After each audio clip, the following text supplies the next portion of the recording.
Hey, what's up? This is Gendanganga, and welcome back to my channel where we talk about remote work, we talk about tech, we talk about startups and workspaces in Africa. I'm excited to hang out with the remote worker today. This is going to be a very interesting episode. Let's learn about what they do. Let's learn about how they landed their first role and what they're doing to, maintain their wellness and all that stuff. So check it out. Lalu kembali to kerja. Get ready, I work. For fam, love and more friends and all in my work. No cash, wanna hang out, kan jadi aku.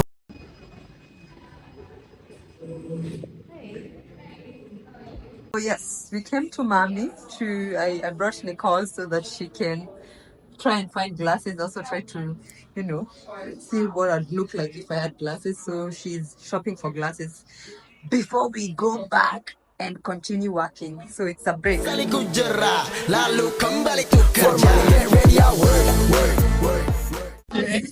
the way, as we shop for your new glasses here at Mommy, let me ask, how did you find your job? How did you land on your current role? I've been looking for a while. I've been looking for more than a year, probably easily 14 months. I think it was almost a year and a half. I was on a lot of job hunting websites. I used LinkedIn. I tried leveraging my network in Kenya, and I just couldn't find a job for that almost 1.5 years. And then one day I was on Twitter, just, doing what you do on Twitter, browsing, catching up on the news and stuff. And then I stumbled upon this post looking for a public relations specialist to work at a PR agency. And I had never seen any jobs being posted on Twitter. So honestly, I thought it was a scam. But when you've been job hunting for a while, I'm sure everyone knows this, you're ready to take a chance. So I took a chance and I applied, and the person who had posted the job sent me a DM and asked for more information about me. And I sent him an email with my CV and a cover letter for the job. At this point, I had very few details about the job, and so the next day he called me for a phone interview, and it was, I think, about a 10-minute interview. He asked me basic questions about PR practices, public relations practices, and things about press releases and what goes in a press release and what you need to include in client documents and the basic structure of a PR campaign. And so I basically gave him what I had been trained. I gave him the answers I had been trained to give during my postgraduate. And at this point, I still was very skeptical about it. And within an hour, he called me and he offered me the job. He had said he was going to go and interview other people. And so at that point, I thought, if this is a real legit posting, my hopes started plummeting at that point. But within an hour, he called, he gave me the job, told me I could start immediately, and here we are. It's 3 years later, and I'm still here.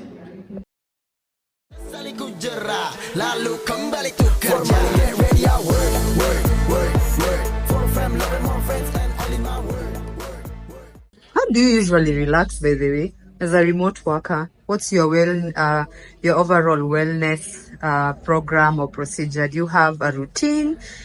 A routine, yes. I used to have a routine. I've gotten really bad at my routine because on top of my 9 to 5 now, I'm also doing a lot of freelance work and I have a part-time job.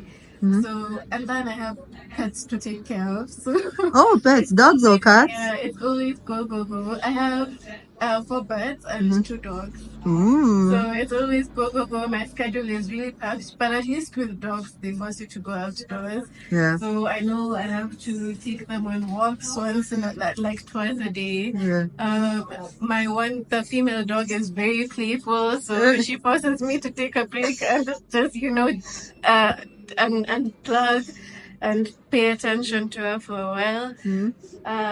But other than that, I try to start the day by meditating. I'm still really bad at it because I haven't had time focusing on one thing. Yeah. When you're doing so many things, it's just like you're always thinking about what you need to do that day, what you've forgotten, what you need to budget for that month, what business plans you need to think about because I'm trying to grow my freelance business.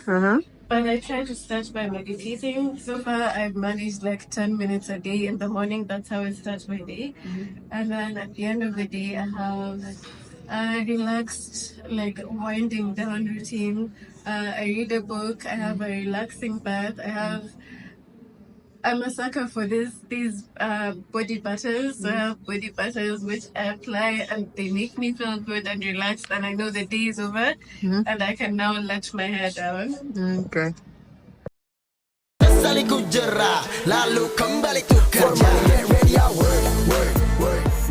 What are your favorite tools and gadgets and strategies for staying productive?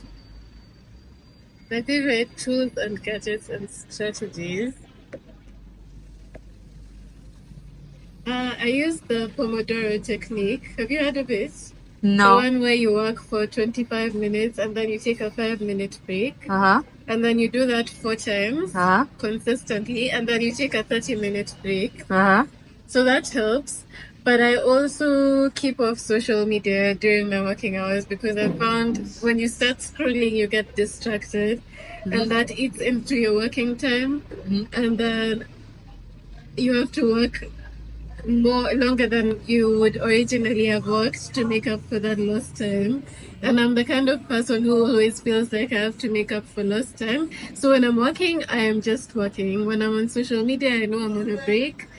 And I also time how long I spend on social media just to avoid.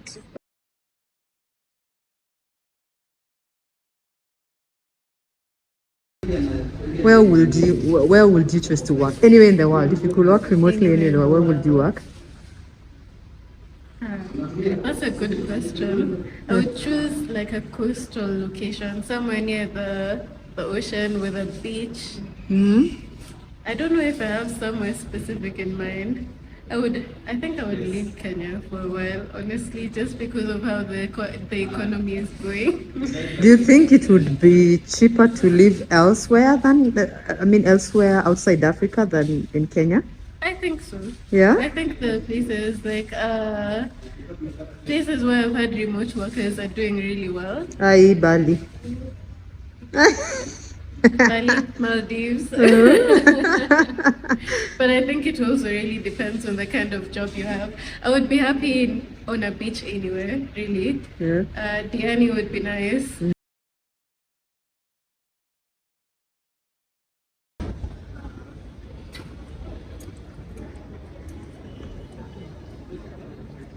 Ooh, it's raining again. Maybe it's not the best day to hang out with a remote worker in Nairobi. But we will find a way. We have to find a way. So let's go. So I think we will continue the rest of the shoot at Rocco Mama's. God help us. So for a recruiter looking to hire talent in Africa, what would you tell them? You've already told us, you've shared advice for remote work job seekers. They should not give up. They should be consistent, and resilience is a must. But a recruiter looking to hire talent in Africa, what would you tell them? I would tell them there's actually a lot of untapped talent in Africa. And I think that it's always, maybe I'm speaking from my perspective, but I think that they would benefit from hiring people who are multi-talented, multifaceted, because it's usually seen as a bad thing when you've dabbled in this and that and you've done, like for me personally, I do public relations, I do web design, and I get a lot of questions about, I also do event management, right? Ooh. So I get a lot of questions about why I've shifted around so much, but where I work, I found that there's actually a lot that I can contribute to. You know, I can add value to the organization outside my job description. Okay, And I yeah. think that's one of the reasons they've kept me for as long as they have. Because I've noticed that people who only do one thing haven't lasted as long. Thank you so much for hanging out with me.